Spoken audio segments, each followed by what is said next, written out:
Hello, my lovelies. Thank you for coming back for Chapter 5 of You Don't Have to Be Evil to Work Here, but It Helps. The J.W. Wells & Co. Book 1, written by the amazing Tom Holt. Please hit that notifications bell. Maybe give a like if you like it. Maybe give a follow if you really like it. I always finish audiobooks off in full, and you'll find them under playlists or podcasts, and there's tons there. So, leave a comment if there's particular ones that you want to listen to. Obviously, there's some I can do and there's some I can't, but I'll always do my best. So here we go. Chapter 5. So, he asked her, where do you see yourself in 5 years' time? Cassie snapped out of her train of thought like a dog surprised with its nose in the shopping. Well, here I hope, she said. I like it here, really. She could see him mentally counting. 2, 3, 4. I'm delighted to hear it, he said. But what I meant was, do you feel that you're likely to progress exponentially inside the team's structure? Do you regard yourself as essentially goal-driven? She blinked. Actually, she said, I don't know very much about football. I didn't even know we had a company team. Someone told me about the pub quiz, but 7, 8, 9. What we're looking for, essentially, he said, is predators. Team players who go out there and take the marketplace by the scruff of its neck, which is why, among other things, we're actively evaluating a more performance-related salary mechanism. If Cassie had been paying attention, she'd probably have been able to figure out what he was getting at. Ah, she said. Predators, he replied. Proactivity. The days when we could just wait for clients to come in through the front doors are over, Miss Clay. In today's market environment, you've got to go into the long grass and flush them out. Do you think you're prepared to do that? Oh, absolutely, she replied. What we all need to take on board, team-wide, he went on. He had a little pointy nose, like a hamster, is that we've all got to take our share of responsibility for ensuring that we get out on the street and fight for every last scrap of business we can get our claws into. Hence the performance-correlated pay structure concept. In today's business arena, Ms. Clay, the rule is you only eat what you kill. Cassie frowned. I'm a vegetarian. He looked at her blankly for a moment, then wrote something on his piece of paper. Have you got any hobbies? He asked. No. He ticked a box, paused, tapped his glasses down his nose an eighth of an inch so that he could read his own handwriting. What key performance indicators do you feel will be most indicative given your position in the team network? She looked at him. Sorry, she said. I was miles away. Do you think you could repeat that, please? He repeated it. Still drivel. Well, she said, I suppose whether I'm getting my work done properly and on time. Is that the sort of thing you mean? He folded his arms. He had tiny wrists poking out of billowing white cuffs, as though he was wearing his big brother's hand-me-down shirt. What I want you to think about, he said, is benchmarks. Benchmarks. You've got it. Preferably we want to be working toward a steeply escalating benchmark curve, ideally within a 6 to 9 month time frame. Do you think that's something you could fully commit to? Rather, she said. Excellent. So how would you set about achieving target attainability? Cassie looked at him and thought, I wish you'd shut up, you stupid little man. Well, she said, the usual way, naturally. He closed his eyes, then opened them again. Maybe you don't quite understand.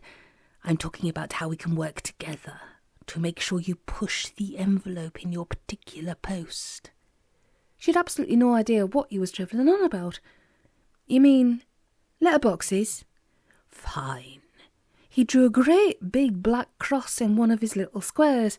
So, how would you characterise your performance over the last 9 months? I've only been here 6. Whatever. Oh well, you know, she shrugged. Just sort of jogging along quietly, I suppose. Jogging along quietly. It's about all you can do in mergers and acquisitions, she said. Like, mostly it's run on the standard form contract off the computer, fill in the client's name and address in the blanks, and that's about it, really. I mean, it's not exactly neurosurgery, and of course you got to explain it all to the client. She frowned. That's usually the tricky bit, like the job I've got on at the moment. But we'll get there in the end, she added, trying to sound positive and dynamic. He leaned back a little. Tell me a bit about it, he said. This job you've got on. Oh, that... Cassie pulled a little face. Should be a piece of cake, really. Standard sale and purchase. Sally's a very old established client, and the buyer, she pursed her lips. Well, you know what it's like acting for them. If there's one thing they aren't sure of, it's lawyers. But you know how it is. You muddle through. Sale and purchase, he repeated. Sale and purchase of what? It was the step off the escalator, when you try and put your full weight on thin air. The usual, she said. You know, a Section 32 transfer, no set term, with consideration in kind and the equity of redemption barred with a McEwen clause. Ah, right. He scratched the side of his neck. One of them, as you say. A piece of bread. Cake. Cake. Well, I think that's enough for now. Thank you for your time, Ms. Clay. Does that mean I can go now? Yes. So Cassie went, glancing at her watch as she did so. An hour till going home time, which she spent staring at the Hollinghead file without taking in a single word. It was as though that loathsome hour between 3 and 4 a.m, when you lie awake, fretting yourself to death over some trivial worry that evaporates completely in daylight, had lasted all day. It wasn't like her, she told herself. Normally, she went after problems like a ferret after a rat, grabbed them, dragged them out into the light and dealt with them. But the key to that admirable approach was being able to identify what the problem actually was. At 5:05, Mr. Tanner came in to ask her for the Delgado file, which the auditors were apparently demanding to see. Cassie considered asking him if he could shed any light on the problem, but she decided not to. For one thing, he had the harassed look of a man who's been fetching and carrying files and ledgers for a pack of grim-faced accountants for several days, which meant that he probably wasn't in the mood. For another, she still wasn't any closer to figuring out what the problem actually was. At 5:25, she got up, put the file in the cabinet, sighed and took it out again, slung it in her briefcase. When she'd first joined the profession, she'd taken a solemn and dreadful oath never to take work home with her. The furies that enforced such solemn oaths swore at her, but she ignored them. It was important to be out of the office by 5:30 prompt, because that was when the doors were locked and the building's other occupants came out of hiding to play. They were, in fact, relatives of Mr. Tanner, the partner in charge of the Mining and Mineral Rights Department, and they hadn't actually eaten anybody in years, but there was no point pushing your luck. On the stairs, she met up with Connie Schwartz-Alberish and Benny Shumway, and her inner Miss Marple deduced, on the basis of a tiny bit of body language and a bucketful of intuition, that running into them wasn't just a coincidence. "Cassie," Connie called out, before she could get away, "we're just popping down the road for a drink. Join us?" Which proved just what a clever old biddy her inner Miss Marple was. Connie Schwartz-Alberish never indulged in after-work drinking bouts. She went straight home like a racing pigeon. What Benny did in the evenings, nobody knew, or wanted to know, but it didn't involve bending a congenial elbow with his co-workers. Cassie sighed. Probably they just wanted to hear all about her stupid assessment thing. The weight of the file in her briefcase tipped the balance, so to speak. "Love to," she said. While Benny was at the bar getting the drinks, Connie settled herself in her seat on the other side of the table and folded her hands. It was more than Cassie could resist. "I know," she said. "You're going to ask me where I see myself in 5 years' time." Connie frowned, but the frown quickly warped into a grin. "Sorry," she said. "Were we being obvious?" "The purpose of this outing was better signposted than Birmingham." "Yes," Cassie replied. "But that's all right." She felt something loosen up inside her. It was a bit like slipping out of your office shoes on a hot day. Actually, she said, yes, I've been acting bloody weird for a few days now, and yes, I'd really like to talk about it. Thought so, Benny said, an inch or less from her left ear. Yours was the orange and bitter lemon, right? Well, of course it is, because Connie and me'd soon be eaten by rats and drink that stuff. Peanut. Shut up, Benny, Connie said, before Cassie could accept. She liked peanuts. Right, begin at the beginning. It's not that skinny bloke from Moss Berwick, is it? The one with a neck like a turkey? I could have told you straight away he'd be nothing but trouble. Who? Cassie thought for a moment. Oh, him. No, certainly not. Besides, that was more than 3 months ago. She scowled. It's nothing like that, she said. Or at least, I don't think so. It's that client, presumably, Benny put in. Hollinghead and Farron, the son, wasn't it? Connie darted him an exasperated glance. You never told me anything about... No, Benny said, and grinned. More to the point, Connie added, turning her glare on Cassie. You never told me. How am I supposed to spread salacious gossip throughout the industry if people can't be bothered to keep me up to date? It's no big deal, Cassie protested. Look, I don't even know where to start. There's this bloke, Colin Hollinghead. Got that, Connie said. And, Cassie replied. And what? I don't know. That's the really stupid thing. I don't fancy him even one tiny bit. I'm quite definitely not in love with him.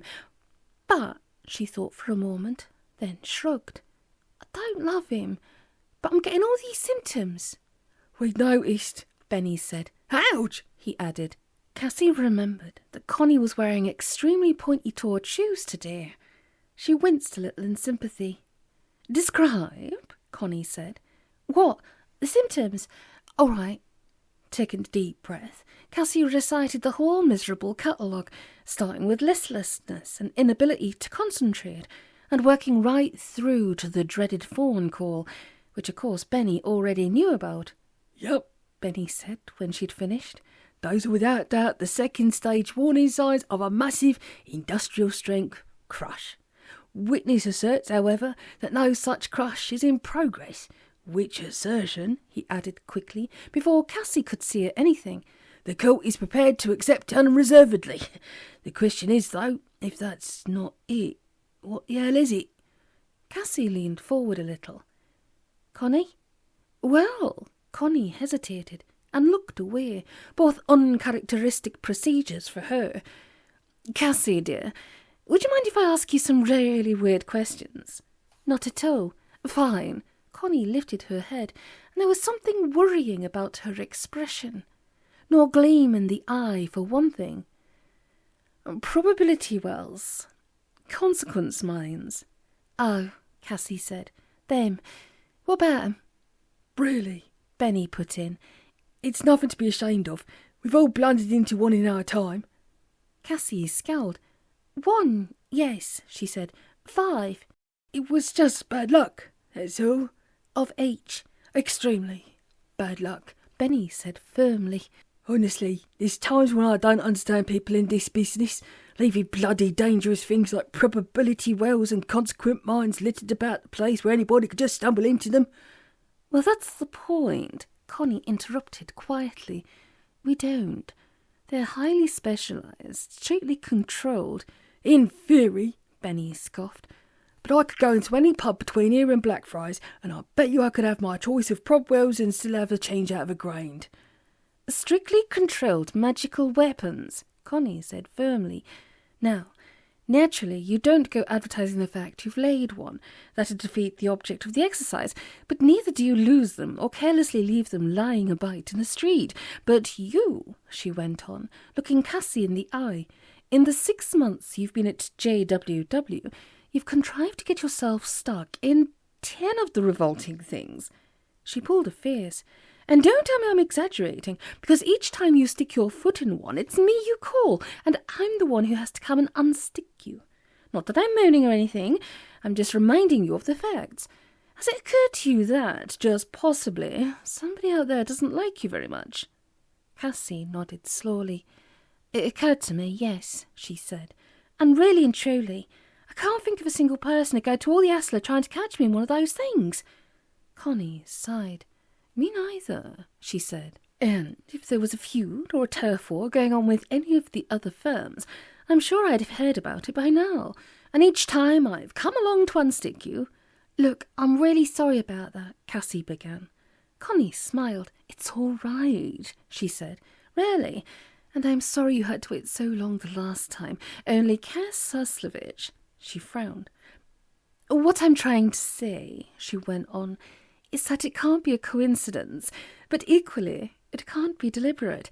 And I'm pretty sure you haven't been setting things yourself and deliberately walking into them out of a perverted sense of fun. So where does that leave us? Cassie shrugged. Haven't a clue, she said. Exactly. It's my fault, Connie went on. Really, I should have given it some thought a long time ago. I mean, to say 10. Yes, all right, Cassie snapped. What you mean is, if only I'd learned to look where I'm going. No, that's not what I mean at all. Look, when Ricky Wormtoader, before your time, dear, when he was just starting in the business, he got hit by 7 consecutive Groundhog Day loops on 7 consecutive days, and he was impressed, Control, for pity's sake. He was supposed to be an expert, so really, it can happen to anybody. True, Benny put in. Or what about Carl Lundqvist and the Sheldrake anomaly? Laugh, I nearly... The point is, Connie went on, ignoring him, somebody's been laying booby traps for you. Expensive and difficult to get hold of. Benny grunted, but said nothing. But you say, and I believe you, that there's nobody in the trade who's got it in for you enough to go to that much trouble, right? Cassie nodded. Honestly can't think of anybody, she said. All right. Likewise, Connie continued, you're showing all the symptoms of a really colossal crush on this bloke that you're adamant you don't fancy in the least. Sounds to me, she said, like all this stuff isn't meant for you, but for somebody else. Oh, Benny said, mistaken identity. But that doesn't work, Cassie interrupted. Yes, it'd account for the booby traps, I suppose, but not the, other thing. Oh, I don't know, Benny said. If someone's playing dirty tricks on you, thinking you're somebody else, I mean, a love potion's about as dirty a trick as you can get. Benny, you're drivelling, Connie said affectionately. If someone had spiked her tea with a love potion, regardless of motive, she'd be in love. The whole point is, she isn't. Got all the symptoms, but not the actual disease. That's the funny part of it. All right, Benny said. Suppose it's someone who doesn't know what he's doing. He tried to select Cassie the love filter, but he's got it wrong, put sugar in it or something, and it's not working properly. Sugar will do it every time, actually, he added. I owe several lucky escapes to the fact that I have 2 sugars in my coffee. But then it doesn't work at all, Connie pointed out. Besides, she went on, I really don't think it's that, because that still means there's some moustache-twirling villain out there. We're pretty sure that's not the case. And also, there's the... Do what? But Connie shook her head. Ignore me, she said. Red herring. No, there's something a bit funny going on here, but there's more to it than simple malice. And call me paranoid if you want to, but I think it's a bit suspicious that all this should be going on just now, with the takeover and everything. Bear in mind that Cassie's the most recent recruit to the firm. Maybe that's got something to do with it. Actually, you're wrong there.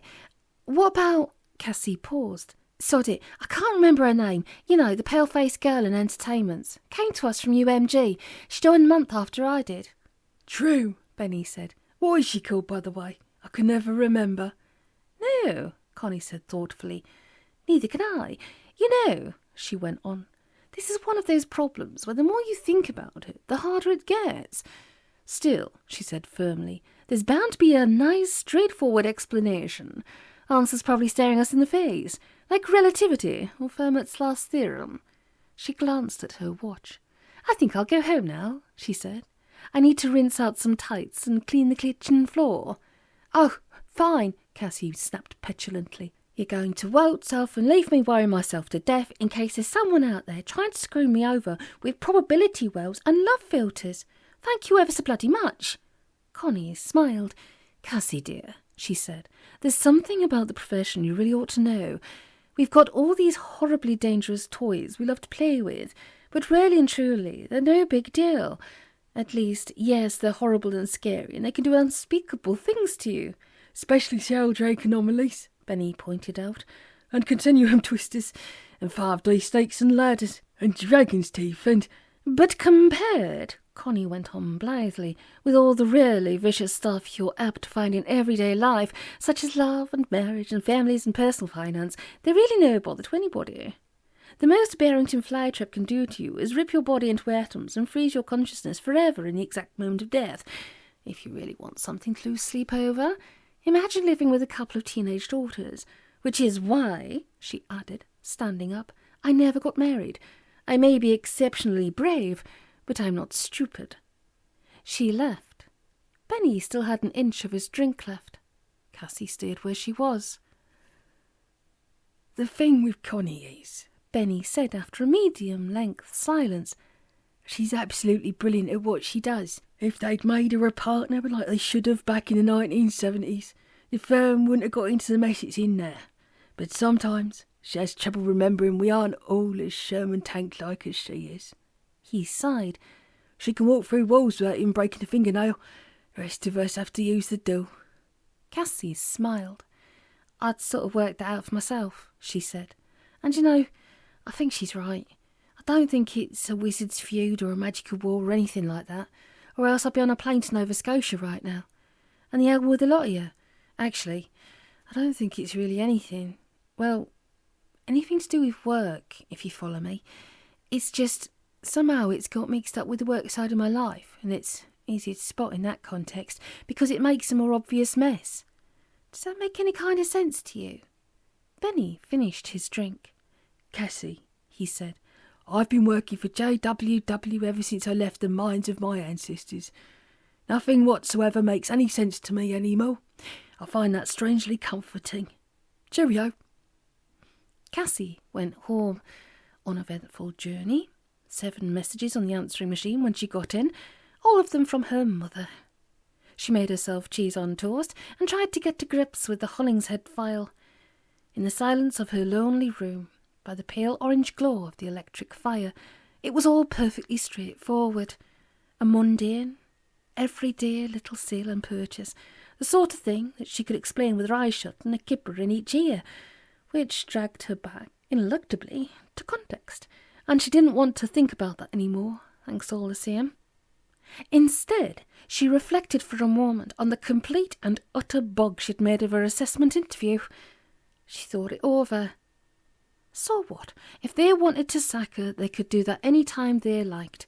As for squandered opportunities to impress and sneak a toe onto the fast-track to promotion, she'd found it perfectly easy not to get the least bit worked up about that.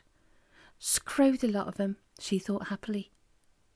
To drown out the noise of her own thoughts, Cassie switched on the telly. That was a good move on her part, since it reminded her that although her life was in many respects sad and dreary, it wasn't such a hopeless mess that she wanted to escape from it for an hour by watching Australian soap opera. With a faint smile, she picked up the remote, drew a bead on one of the actors on the screen like Kirk aiming his phaser, and thumbed the off button. No result. Frowning, she tried again, but the intolerably young, bronzed, angst-ridden Stroins were still there. She tried standby and mute, but they weren't working either. Batteries, she growled to herself. She got up, crossed the table on which the set rested, and jabbed at the off switch with her left index finger. This time, something did happen. She cracked a nail. The loathsome Aussies didn't seem to care. Fair enough, they had troubles enough of their own. So Cassie thought, battery's flat and switch jammed. Not worth having it fixed. Have to get a new one. Expense, ruin, aggravation. She reached round the back and turned the power off at the mains. Still nothing. The beautiful golden young people on the screen gabbled on. The hell with this, Cassie thought, as she pulled the plug out of the wall. Oh, she thought. The young woman was called Holly, apparently, and the young man's name was Ross. As if that wasn't bad enough, they were talking about a pair of mutual friends of theirs, Chelsea and Josh, According to Ross, Josh was having trouble expressing his true feelings, while Chelsea still couldn't make up her mind whether she loved Josh or Zach, although since Zach was now seeing Pixie, who'd broken up with Vince. At this point, Cassie snatched up a small but chunky brass travelling clock and threw it at the screen. It bounced off. Vince, meanwhile, was sort of still interested in Christy, which was a bit of a problem since Christy had just been dumped by Lee because he thought she still fancied Zach, whereas in fact she just had a brief but torrid fling with Shane, who wasn't a rebound from Tappy. The toaster had no more effect than a small brass clock. Likewise, the cast-iron Le Creuset omelette pan her mother had given her the Christmas before last. Screaming out the set didn't help matters either, which was hardly surprising. "Cow here," Cassie ordered herself. "Get a grip." She went back into the kitchen. There at least the authentic voice of the Southern Hemisphere was muffled to the extent that she couldn't hear the words. But she was damned if she was going to spend the rest of her life hiding in the kitchen from her own TV set. Think, she told herself. She thought. Compared to being stuck in a probability well, it wasn't too bad after all. She screwed up 2 little bits of paper towel into plugs and jammed them into her ears. But they itched, so she had to take them out again. All right then, when all else fails, try unconditional surrender. She went back into the living room, sat down on the sofa, and paid attention. And another thing, Ross was saying, they were on the beach now, carrying surfboards under their arms. I'm really worried about Cassie. My too, Holly replied. Her and Colin, like, when are those 2 going to get their act together? It's always the same with them, Ross said. Behind him, a motorboat skimmed a water skier across the limpid blue backdrop of the bay. Every time they come close to getting it all out in there in the open, something goes wrong and they're back to square one. I think they're like, so afraid to commit. At this point, Cassie had another go with the omelette pan. The handle snapped off. I mean, it's always so crazy about each other, Holly whined. It's like they're physically incapable of coming to terms with how they feel, which is so lame, she added, as the water skier wheeled around for another pass. They ought to put themselves together and just go for it. I mean, how long they been an item for? Practically forever, Ross said. That's the really dumb part of it. They just keep going round and round and round in circles. So much, Cassie decided, for unconditional surrender. After a frustratingly long search, she found Connie Schwartz Alberich's home number in the phone book drawer. Connie? Cassie? Help? Short pause. Cassie, you aren't stuck again, are you? Maybe, Cassie replied. I'm not sure. Look, do you think he could possibly come round? At this time of night? Please. And it's really awkward getting to Chessington from here. You've got to... Please. A big sigh. All right, Connie said. But it'll take me a while to get there. Look, it's not just a spider in the bath or anything like that, is it? Because... Cassie explained what was happening. Oh, I'll be right over. Cassie put the phone down and glanced at the TV. The Australians had gone, and a woman with an unfortunate dress sense was doing the weather. Cassie thumbed the remote at her, and the screen went blank. So she rang Connie. I think the programme's just sort of finished, Cassie offered by way of explanation, and it switched off perfectly happily after that. Did it really? She could tell that Connie wasn't easy in her mind about something. Well, don't touch it again tonight, whatever you do. Also, I'd put a towel or a pillowcase over it for now. Just because you can't see it doesn't always mean that it can't see you. Which was about as reassuring as waking up and finding the head of a racehorse on the pillow next to you. Cassie draped the TV with a duvet cover, a sheet, and 2 dressing gowns, made herself a strong cup of tea, and then went to bed. Several hours lying on her back in the dark convinced Cassie that the Sandman had got the better of her somewhere else, so she switched on the light and reached for her book, Time's Arrow by Martin Amis, an old favourite, warmly recommended to her by a fellow insomniac and hitherto infallible. For once, however, it failed. 12 pages, and she was still wide awake. With a primeval-sounding grunt, she shoved it back in the bedside table and got up. As she pushed open the bedroom door, she noticed something that shouldn't have been there. Her 2 dressing gowns, neatly hung up on the hook. In the living room, the TV was alive again, burbling away to itself like a drunk on a park bench. The duvet cover, she noted, was lying on the sofa, folded with more precision than she'd ever managed. She frowned. This wasn't just weird and inexplicable, it was bullying, and she wasn't having it. "Stop it," she said, in a loud, clear voice. It took no notice. Fine, Cassie thought. Stifling a yawn, probably the unabridged Amos working its way through her bloodstream, she sat down on the sofa, took the duvet cover around her, and looked at the screen. Open University by the look of it. Where else were you likely to find two grown men and a sensible-looking woman sitting around a table discussing thematic resonances in Shakespeare at 1 a.m? Serendipitous nonetheless. If these three didn't fast-track her to Nod Central, nothing would. It seemed to be working. Her eyelids drooped. Her train of thought stopped in a tunnel just outside Birmingham, the edges of the world smudged. It was just comfortably snug under the duvet cover. She relaxed into the languid warmth. One of the talking head people was reciting poetry, no doubt to illustrate some point he was making. "I me, for aught that I could ever read, could ever hear by tale or history, the course of true love never did run smooth." Right, she muttered to herself. Tell me about it. Been there, enjoyed that, and they'll have to build an annex to the Haywood Gallery to house my t-shirt collection when I die, and bequeath it to the nation. Star-crossed lovers, the talking head was banging on about. Star-crossed lovers. Star-crossed. Don't know the bloody born. If they'd had to deal with what she'd had to put up with all those years, over and over and over and over again, you'd think star-crossed is such a big deal. You should try. Cassie sat up. The TV had switched itself off. The brass travelling clock, which had picked itself up off the floor and somehow got back onto the mantelpiece, told her it was 3:15. Go on, she asked herself. What should I try? No answer. Insufficient data. Please try again. Damn, she thought. It would have been perfectly simple to dismiss it as having been one of those dreams where you wake up convinced you've got the next Xanadu or a sensational new theory that will revolutionise particle physics as we know it, or the best recipe ever for scrambled egg, knowing all the while that it's an illusion, an undigested belch of subconscious waste. I had a dream, and suddenly I remembered all my previous lives in one go. Not that kind of dream, though, because she hadn't been asleep. She had the folded-up duvet cover as proof. No, not anymore, because she'd unfolded it, silly cow.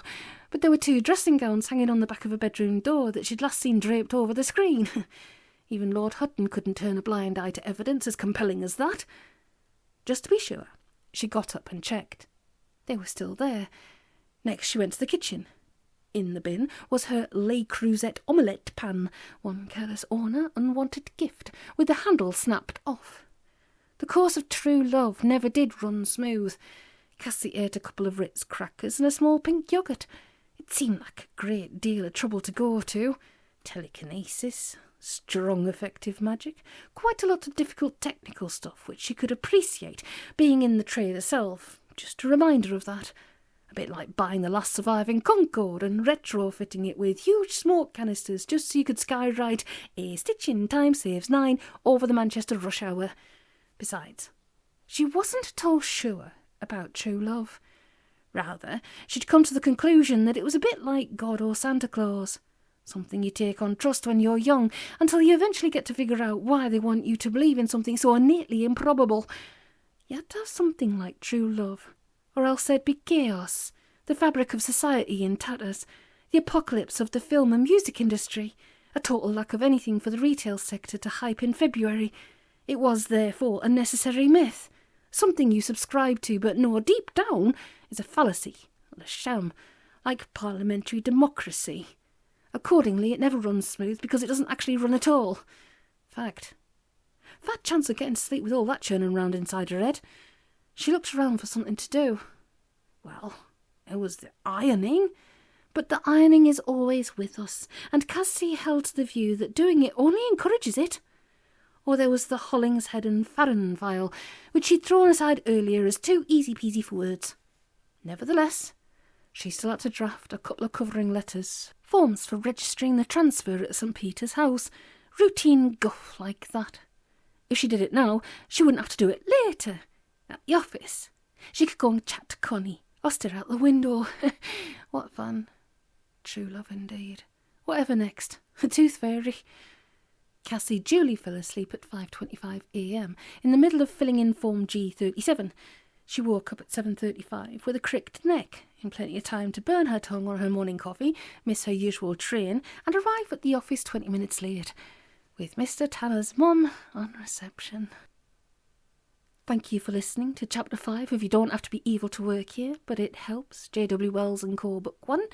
Glad you made it this far, and I really do appreciate it if you did. So please hit that like button, share if you want to, subscribe if you want to. It's always very much appreciated. Leave a comment if you wish, make suggestions, give me some feedback. I don't mind, I'm always open to it. But most of all, thank you so much for listening, and I'll see you in a couple of days.